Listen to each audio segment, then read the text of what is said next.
Bapak, Ibu, Oma, Opa terkasih, jumpa kembali di dalam Selamat Berefleksi kali ini. Selamat Berefleksi selanjutnya yang dibawakan oleh para pendeta akan menjadi rangkaian refleksi dari materi kebaktian rumah tangga Gereja Kristen Pasundan. Rabu ini 12 Oktober 2022 kita akan membahas Lukas 17 ayat 11 sampai 19 dengan judul Di Manakah Aku? Mari bersama kita berdoa. Allah sumber hidup, di dalam kebaktian rumah tangga ini kami memohon pertolongan Roh Kudus agar kami dapat membaca dan mengerti, memahami serta melakukan firman Tuhan di dalam hidup kami, menjadi pelaku firman yang berbahagia di dalam ketaatan kami kepada Tuhan.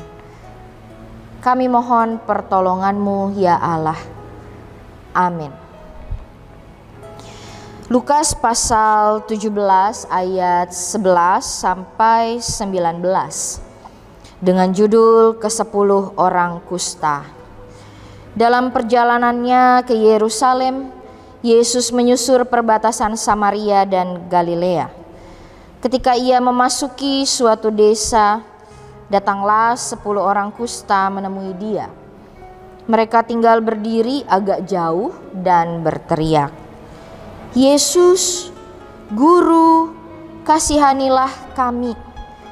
Lalu ia memandang mereka dan berkata, "Pergilah, perlihatkanlah dirimu kepada imam-imam." Dan sementara mereka di tengah jalan, mereka menjadi tahir. Seorang dari mereka ketika melihat bahwa ia telah sembuh, kembali sambil memuliakan Allah dengan suara nyaring. Lalu tersungkur di depan kaki Yesus dan mengucap syukur kepadanya. Orang itu adalah seorang Samaria. Lalu Yesus berkata, "Bukankah ke-10 orang tadi semuanya telah menjadi tahir? Di manakah yang 9 orang itu? Tidak adakah di antara mereka yang kembali untuk memuliakan Allah selain daripada orang asing ini?" Lalu ia berkata kepada orang itu, "Berdirilah dan pergilah, imanmu telah menyelamatkan engkau." Oma, Opa, kita terbiasa mengucapkan terima kasih apabila kita dibantu atau diberi sesuatu. Tetapi ada juga orang yang tidak mengucapkan terima kasih ketika dia mendapat pertolongan dan bantuan. Apa sebabnya ada orang yang seperti itu? Bisa jadi orang itu lupa karena saking senangnya dia menganggap sudah selayaknya dia dibantu atau diberi. Seperti misalnya, apakah kita masih mengucapkan terima kasih untuk makanan yang tersedia di meja makan hari ini? Atau malah memilih bersungut-sungut? Atau apakah kita masih mengucapkan terima kasih pada anak cucu yang sudah membantu kita berdiri dan berjalan? Atau sudahkah kita berterima kasih untuk nafas hidup yang masih Tuhan berikan sekalipun kita sudah menua dan sakit? Di dalam kebaktian rumah tangga kali ini, kita menemui Yesus yang diteriaki oleh 10 orang kusta. Ketika dia menyusuri perbatasan Samaria dan Galilea, 10 orang kusta ini yang terdiri dari 9 orang Yahudi dan 1 orang Samaria. Mereka memohon kesembuhan dari Yesus. Yesus berbelas kasihan dan minta mereka menghadap imam. Dalam perjalanan menemui imam, ke-10 orang kusta ini sembuh. Tapi hanya 1 orang yang kembali pada Yesus, dan orang itu diceritakan Lukas sebagai orang Samaria. Apa hal menarik yang mau disampaikan Lukas melalui cerita ini? Kenapa hanya satu orang saja yang bersyukur?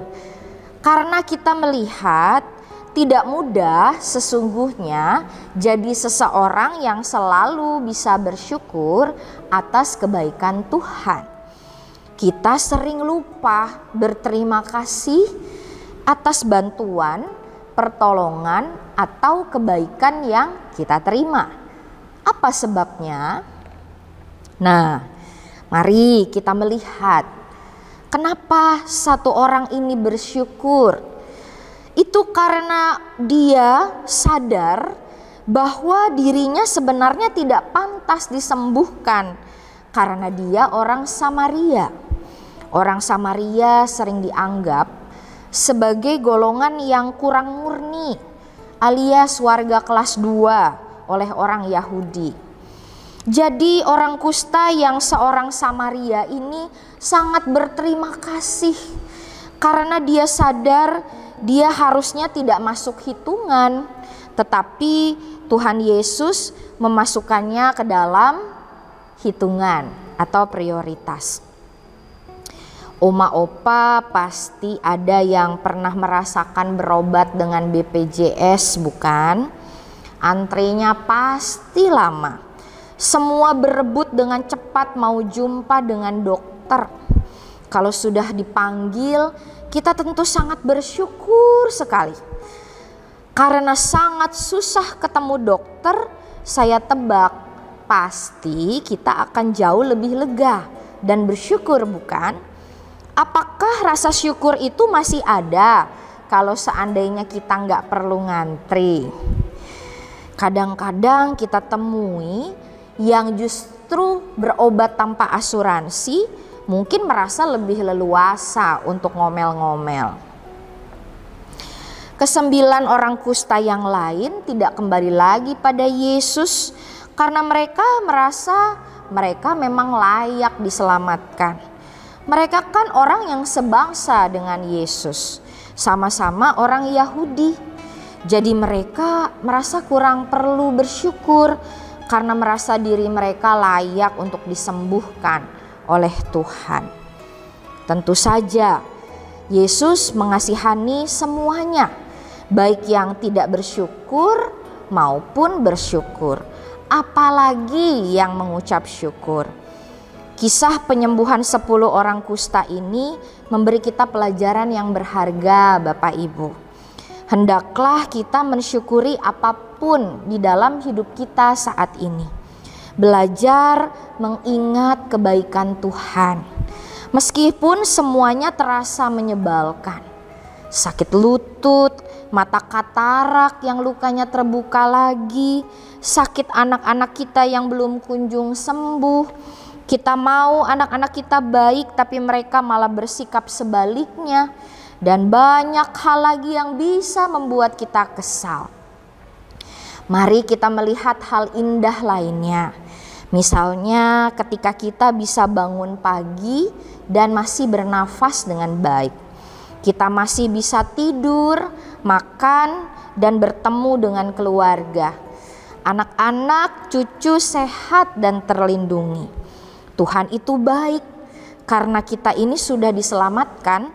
Meskipun kita sering berbuat hal-hal yang membuat Tuhan sedih. Mari kita bersyukur. Tempatkan diri kita di posisi orang kusta yang Samaria ini. Yang selalu ingat pada kasih Tuhan dan pengampunannya. Yang selalu ingat bahwa dirinya tidak layak tetapi dilayakkan. Yang ingat selalu siapa kita dan apa yang sudah dikerjakan oleh Tuhan di dalam kehidupan kita. Marilah kita berdoa. Ampuni kami Tuhan, kalau kami sering lupa bahwa sebenarnya kami tidak layak, tetapi dilayakkan oleh Tuhan. Dengan mengingat kebaikan-Mu pada kami, ajarlah kami untuk selalu bersyukur atas segala hal. Terpujilah nama-Mu Tuhan. Amin.